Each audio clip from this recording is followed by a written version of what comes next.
I was one of the first person I've ever met in my life who picked up cross-country skiing, Nordic skiing. You probably don't even know what that is. Do you know what cross-country skiing is? Isn't Nordic that when you skiing? like shoot the pellet gun?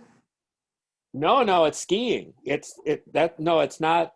It's not biathlon. It's just skiing on cross-country skis. Not going to a ski resort, but skiing on the flat. And so when I was in 7th and 8th grade, I got myself a pair of snowshoes for the winter. I got myself a pair of cross-country skis, and I was out doing all that kind of stuff because I wanted to go out exploring where nobody else was, where nobody else could go, So I wanted to go out and like look at nature and look at stuff but really be active too. And that sounds exactly like you are.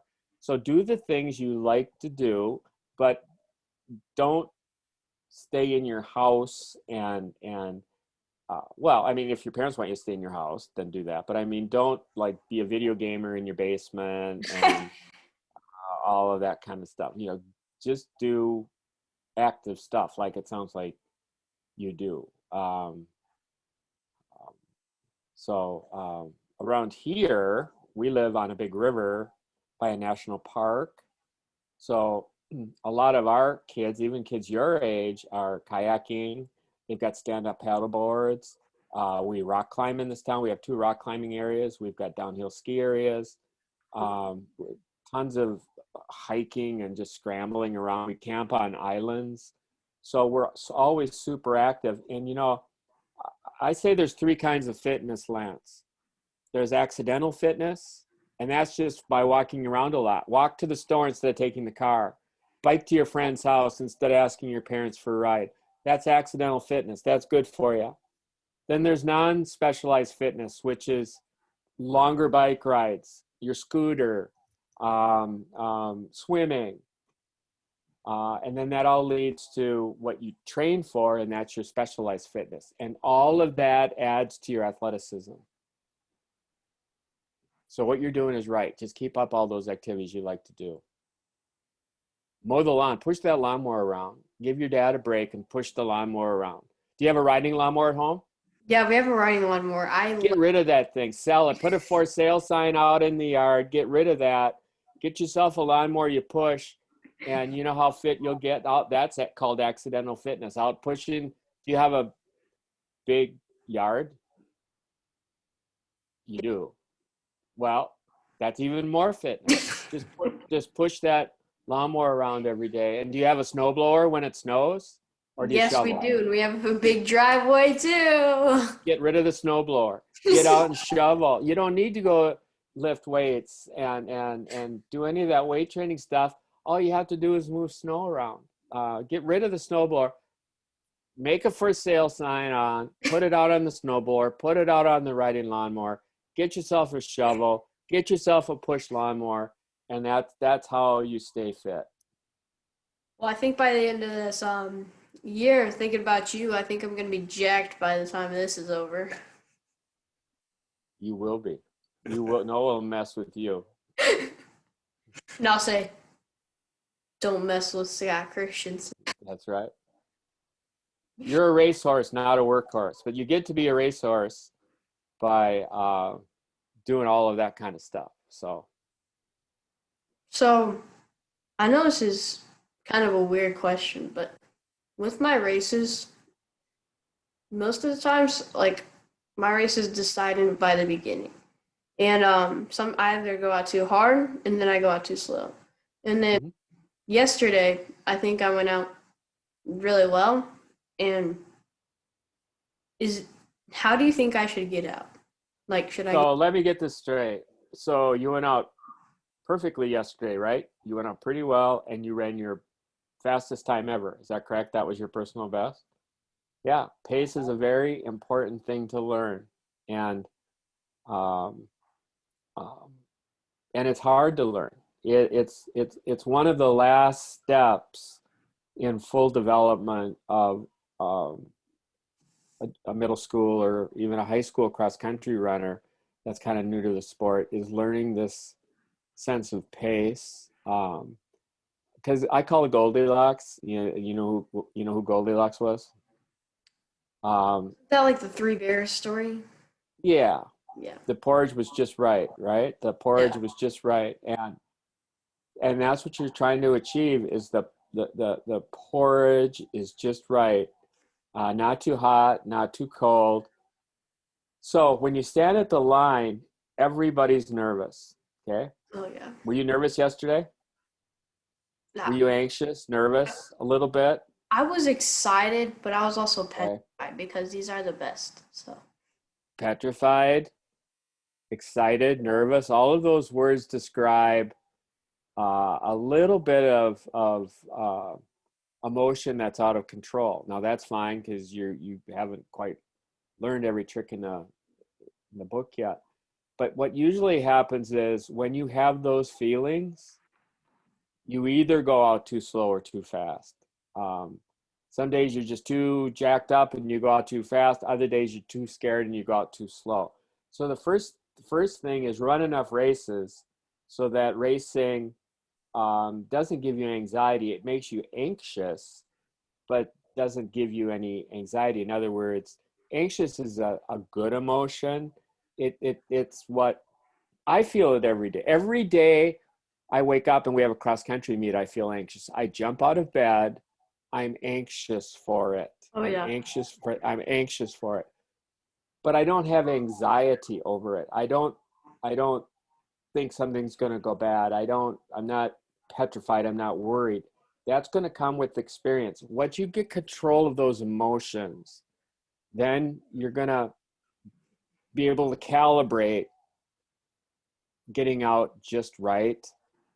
I will say this, that in track, most distance races in track are decided over the last um, 1/4 of the race. So if you're running the mile, let's say, the winner, loser, what the places are in the mile usually get determined um, over the last lap. In cross country, it seldom boils down to the end. It's usually more in the middle part of the race, maybe 1 mile to 2 mile, or 1.5 mile to 2.5 mile. That's where the real savvy races, the people that understand and have control of their emotions, that's where they do most of their hardcore racing. So what you're just trying to do is you're just trying to get into the middle portion of the race. So start out just fast enough where it's hard but not too hard, so that you can get into that middle portion of the race and you can race pretty hard, try to beat some people, try to stay ahead of some others. And then just over the last very part, you're just trying to hang on. And that's a lot more like cross country than track and field. So, um, but I wouldn't worry that you're not a pro yet at um, um, going out too fast. It happened to me in my 20s in the marathon. I mean, I would go out, I would always go out. I never went out too hard, always went out, or excuse me, I never went out too slow. I always went out too hard.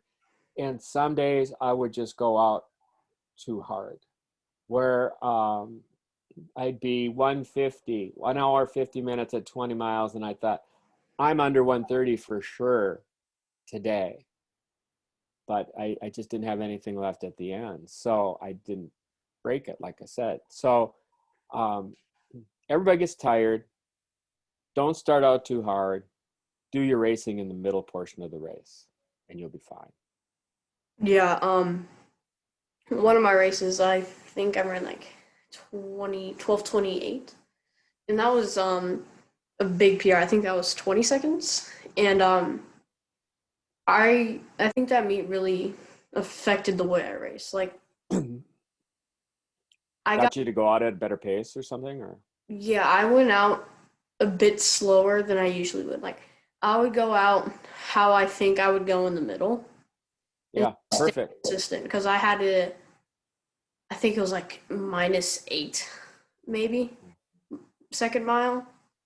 So I I really thought that helped me, and I was like, this is the way I need to start racing to get better times. And it worked because I ran a 12:10 one time racing the way I did there. So I knew what I had to do.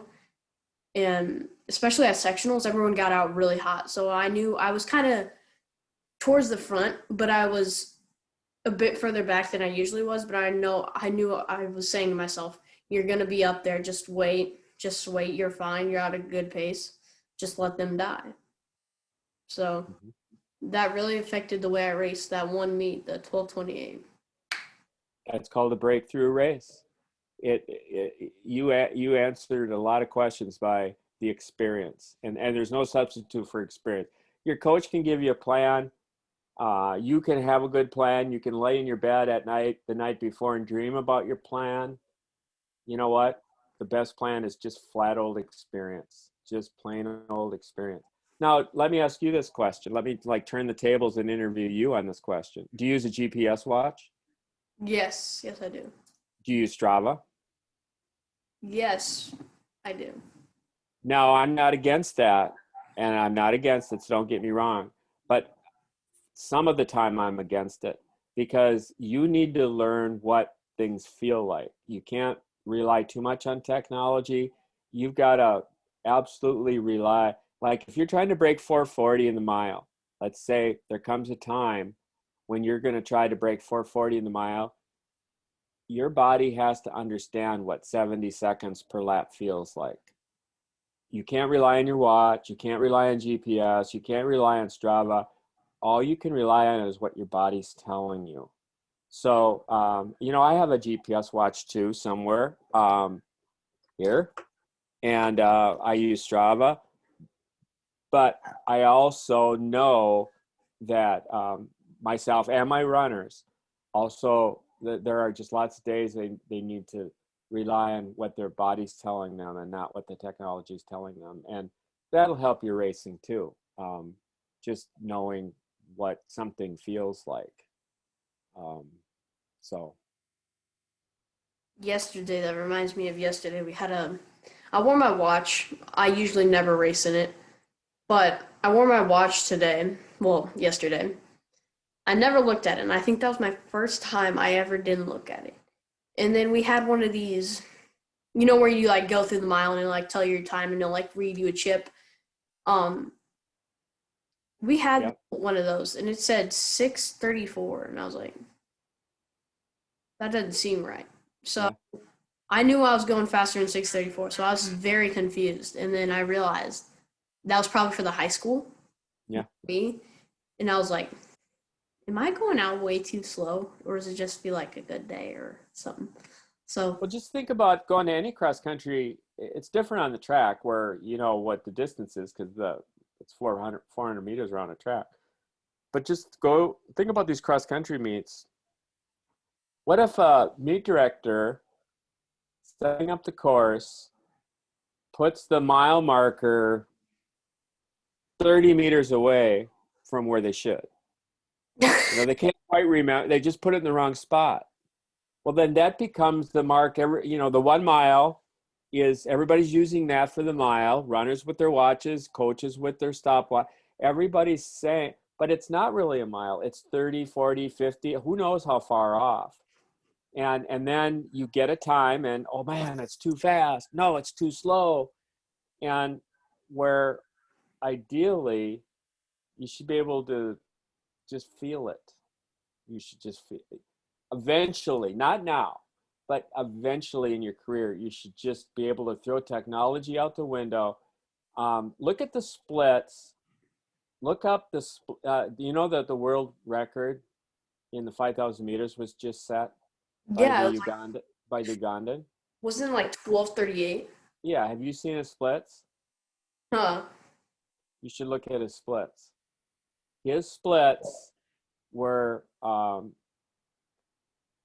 so he had 12 and a half laps, right? That's 5,000 meters. His laps were less than 4/10 of a second apart, all 12 laps. Wow. Like lap 1 to lap 12.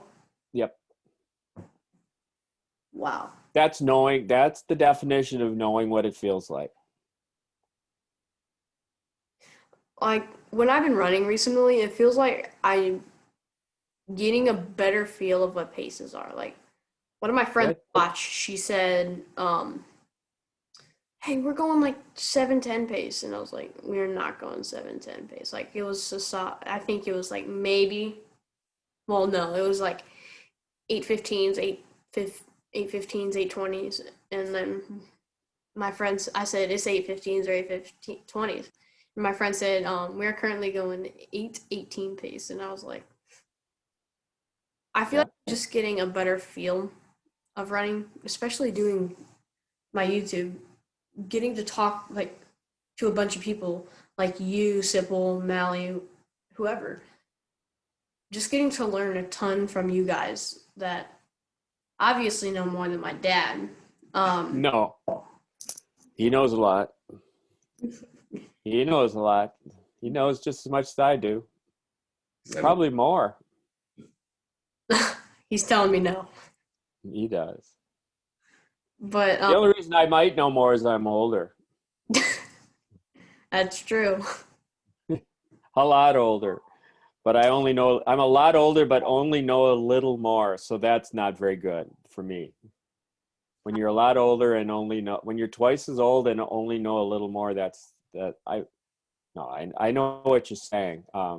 You pick up information from lots of different sources. It might not even be runners. You pick up information from mountain climbers, from um, uh, explorers. You read books and how they climb Mount Everest. Read books on how people got um, caught on the ice shelf of Antarctica, the Shackleton expedition. The ship was called the Endure.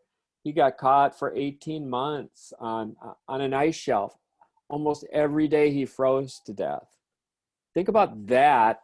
And I know we're going through COVID now, but think about the inconvenience we've had over the last 6 months compared to that 18-month ordeal he had to put up with. So reading about other adventurous people help you in your understanding of the mental side of things and how you approach your game and it helps you get through the hard times because there's always people that have been through harder stuff than you have. Always. Thank you so much for doing this with me, Coach Christensen. This has been great. You've probed my innermost soul. You've brought out things I haven't thought about in a few years, and I thank you for that. Thank you for allowing me to talk about my old coach and the importance of coaching and um, those sorts of things. You So should. many times, so many times people just ask me for the next workout, but I'm okay with that. Or what about blood volume? They ask me science questions, whereas a lot of times I just want to say, I don't necessarily just coach the event or the sport. I also coach the person, and um, I think that's important.